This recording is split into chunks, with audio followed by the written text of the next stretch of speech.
अब आगे कहते हैं हेतु फलाश्रयालंबनैः संगृहीतत्वात् येषाम अभावे तद अभावः। अब बता दिया कि वासना इस प्रकार की होती हैं, ये बनी रहती हैं, अब उनका अभाव कैसे होगा, क्या करेंगे, दूर कैसे करेंगे।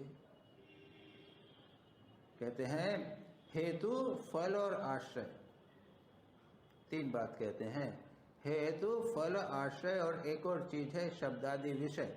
हेतु फल आश्रय और विषय, इनसे वासनाओं का संग्रह होता है।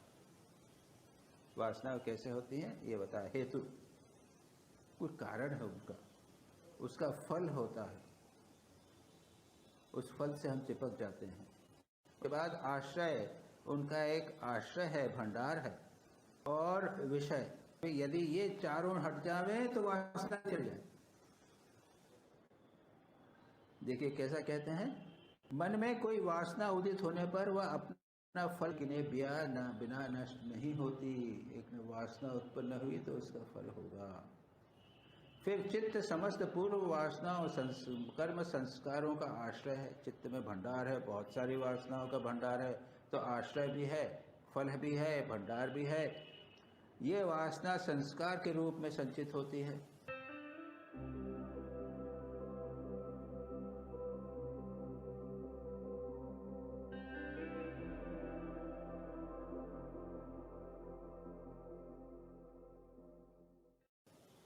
जब तक उनका कार्य समाप्त नहीं होता तब तक वे नष्ट नहीं होती। फिर जब तक इंद्रियां बाहरी विषयों को ग्रहण करती रहेगी तब तक नई वासनाएं भी उठती रहेंगी। हो गया बड़ा भयानक चक्कर। यदि वासनाओं के हेतु फल आश्रय विशेष नहीं नष्ट नहीं किए जाएं तो उनका समूल विनाश नहीं होगा। यदि नष्ट कर दिए जाएं तो समूल विनाश हो सकता। स्पष्ट रूप से पतंजलि बता रहे हैं इस चीज को। ये अप्रिय है, भयानक लगे तो भी है तो सत्य। अब कहते हैं अतीत अनागतम स्वरूप तो अस्ति अर्ध भेदात धर्म भेदात। वस्तु के धर्म के भिन्न रूप धारण किए कर, वस्तु के धर्म विभिन्न रूप धारण कर सब कुछ हुए हैं, इसलिए अतीत और अनागत, भविष्य और अनागत, अतीत भूतकाल और भविष्य स्वरूपतः विद्यमान है। इतना ही कहा है। तात्पर्य यह है कि असत से सत्य की उत्पत्ति नहीं होती। अतीत और अनागत यानी भूतकाल और भविष्यकाल यद्यपि स्वरूप में नहीं है फिर भी वे सूक्ष्म अवस्था में रहते हैं। अभी हम वर्तमान में हैं, लेकिन इसका अर्थ यह है कि हमारा भूत नहीं था क्या? हाँ। और भविष्य होगा। ये दोनों स्वरूपतः न होते हुए भी सूक्ष्म अवस्था में रहते हैं। ते व्यक्त सूक्ष्म गुणात्मना। ये जो धर्म है, वस्तु के धर्म जो है, इसकी बात हो रही है। एक वस्तु के जो धर्म है, ये धर्म कभी व्यक्त अवस्था में रहते हैं, कभी सूक्ष्म अवस्था में रहते हैं, और कभी और गुण की ही उनकी आत्मा अर्थात स्वरूप है। गुण का तात्पर्य है सत्व, रज और तम। ये तीन पदार्थ हैं। उनकी स्थूल अवस्था ही यह परिदृश्यमान जगत है। ये तो सीधी बात समझते हैं। ये सारा जगत सत्व, रज और तम गुणों में विद्यमान। हम बैठे हैं, मैं बात कर रहा हूँ, रजोगुण चल रहा है। मैं जब सो जाता हूँ तो तमगुण हो जाता है। जब मैं शांत रहता हूँ तो सत्वगुण हो जाता है। जो योगी है उनमें सत्वगुण अधिक रहता है, हम में रजोगुण और तमोगुण अधिक रहता है। ये जगत में सर्वत्र विद्यमान है। यही बात यहाँ पर वो कहते हैं। फिर आगे कहते हैं और गुण ही उसकी आत्मा सब कुछ है। परिणाम एकत्वात् वस्तु तत्वम। परिणाम के एकत्व रहने के कारण वस्तु वास्तव में एक है। यहाँ पर एक दूसरी बात ला रहे। यद्यपि वस्तुएं तीन हैं, सत्व, रज और तम, है ना, फिर भी उनके परिणामों में एक पारस्परिक संबंध रहने के कारण सभी वस्तुओं में एकत्व है, ऐसा समझना चाहिए। स्वामी जी ने इसकी अधिक व्याख्या नहीं की। सिर्फ ये कहते हैं कि भले ही सत्व, रज और तम ये तीन वस्तुएं हैं, लेकिन इन तीनों में एक संबंध है, एक एकत्व है। ऐसे ले लीजिए ना, हम एक हैं, लेकिन हम में सत्व रज और तम तीनों हैं, इनको मना नहीं कर सकते। हो गया।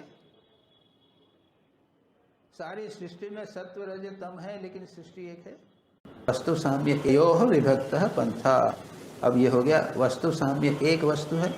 वस्तु के एक होने पर भी चित्त भिन्न भिन्न होने के कारण विभिन्न प्रकार की वासनाएं और अनुभूतियां होने। वस्तु एक हो गई, चित्त भिन्न है, और भिन्न प्रकार के चित्त होने के कारण क्या होता है, हमारे को विभिन्न वासनाएं होती हैं, विभिन्न अनुभूतियां होती हैं। ये भी ठीक है, समझ में आ जाता है। हमारे चित्त के भिन्न होने के कारण एक वस्तु होने पर भी हमारा आज चित्त एक प्रकार का है, कल दूसरे प्रकार का था, परसों कई प्रकार का होगा। ये अतीत अनागत जो हैं वो रहेंगे। इस कारण एक वस्तु होते हुए भी विभिन्न प्रकार की वासनाएं होती हैं और विभिन्न प्रकार की अनुभूतियां। ठीक है।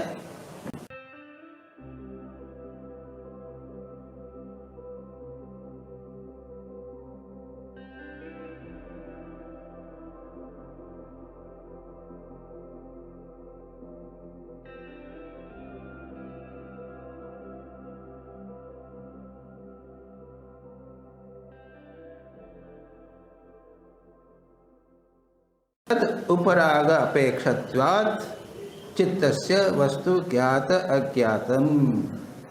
चित्त में वस्तु के प्रतिबिंब पड़ने की अपेक्षा रहने के कारण वस्तु भी कभी अज्ञात और ज्ञात होती है। अब कहते हैं, इसके आगे का सूत्र भी साथ में ले लिया और उसके बाद स्वामी जी एक लंबी व्याख्या करेंगे। हम थोड़ा सा उसको देखने का प्रयत्न करेंगे। सदा ज्ञाता चित्तवृत्तयः तत्प्रभो पुरुषस्य अपरिणामित्व। चित्त की वृत्तियां सदा ज्ञात रहती हैं क्योंकि उस चित्त का स्वामी पुरुष अपरिणामी है।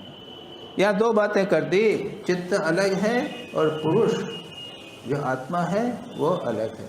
और चित्त है, पुरुष जो है वो सदा एक रहता है, चित्त जो है वो परिवर्तित होता है।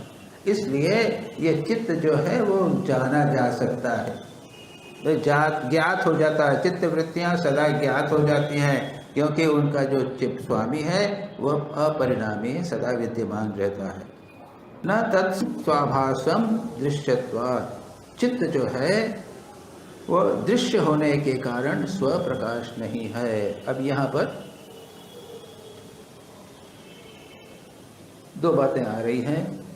एक तो यह है कि जो हमारा चित्त है उसमें स्वयं में प्रकाश नहीं है। तो लगा कि हमारा चित्त जो है वो सब, हम अपने चित्त के द्वारा सब कुछ जानते हैं। इतना जब जाना, मैं जय जाना, ये मेरा चित्त जो है बड़ा तेज है, इससे मैं सब समझ सकता हूँ इत्यादि। लेकिन तात्विक दृष्टि से ये चित्त जो है वो जड़ है। इस पर परमात्मा का, पुरुष का, आत्मा का चैतन्य पड़ रहा है। चैतन्य के कारण वो चैतन्य सा प्रतीत होता है और हम उस चित्त को देख सकते हैं। वो एक दृश्य है, ये भी बात कही, और हम एक दृष्टा है। ये ठीक बात, और कुछ नहीं, खास बात यही कहता है। एक समय च उभय अनवधानम। एक ही समय में दो वस्तुओं को समझ न सकने के कारण चित्त स्वप्रकाश नहीं है। चित्त एक समय में एक ही वस्तु को देख सकता है, दूसरे को नहीं देख सकता। दूसरे को जब देखेगा तो प्रकृति वस्तु को नहीं देखेगा। लेकिन जो आत्मा है वो सबको एक साथ प्रकाशित करता है। इसलिए कहते हैं कि यह जो चित्त है वह अकेला, यह स्व आभास नहीं है, उसमें स्वयं का प्रकाश नहीं है। सीधी बात, और कुछ नहीं। चित्तांतर दृष्टे बुद्धि बुद्धेर प्रतिंगः स्मृति संकरस्य। अगर यह माने कि इस चित्त को देखने वाला एक दूसरा चित्त है, चित्तांतर, यानी एक चित्त को दूसरे चित्त का दृश्य मान लेने पर दूसरा चित्त तीसरे चित्त होना चाहिए। अगर मेरा चित्त है, इसको देखने वाला एक दूसरा मेरा चित्त है। अच्छा, वो दूसरे वाला जो चित्त है उसको देखने वाला एक तीसरा चित्त होगा, उसका चौथा होगा, अनवस्था दोष हो जाएगा। एक लॉजिकल फैलेसी हो जाएगी। इसलिए कहते हैं नहीं, चित्त एक ही है और आत्मा या पुरुष या चैतन्य वही उसका प्रकाशक। चितेर अप्रतिसंक्रमाया अबुद्धि संवेदनम। चिते यानी चित्त, चिते पुरुष जो है अप्रतिसंक्रमाया अपरिणामी, चित्त में जो प्रकाशपूर्ण जो चैतन्य है चित्त है उसमें परिणाम नहीं होता, तो हमेशा एक बना रहता है। चित्त में परिणाम होता रहता है, इसलिए चित्त जब उसका आकार धारण करता है तब वह ज्ञानमय हो जाता है। तो ये चित्त जो है, हमारा मन जिसे कहें या चित्त कहें, ये हमेशा परिवर्तित होता रहता है, जड़ है। जब वह उस आत्मा का या चैतन्य का आकार धारण कर लेता है, यहाँ आकार धारण कर लिया है, तब वह ज्ञानमय हो जाता है। ये भी कह सकते हैं कि जब इस चैतन्य का प्रकाश इस चित्त पर पड़ता है तब यह ज्ञानमय हो जाता है, यह जानने लगता है, मैं जानता हूँ इत्यादि इत्यादि क्या क्या सब करता है। ये संसार जो है ये चित्त के कारण चल रहा है। ये क्यों हो रहा है? वो उसके पीछे जो आत्मा है उसके प्रकाश के कारण हो रही है।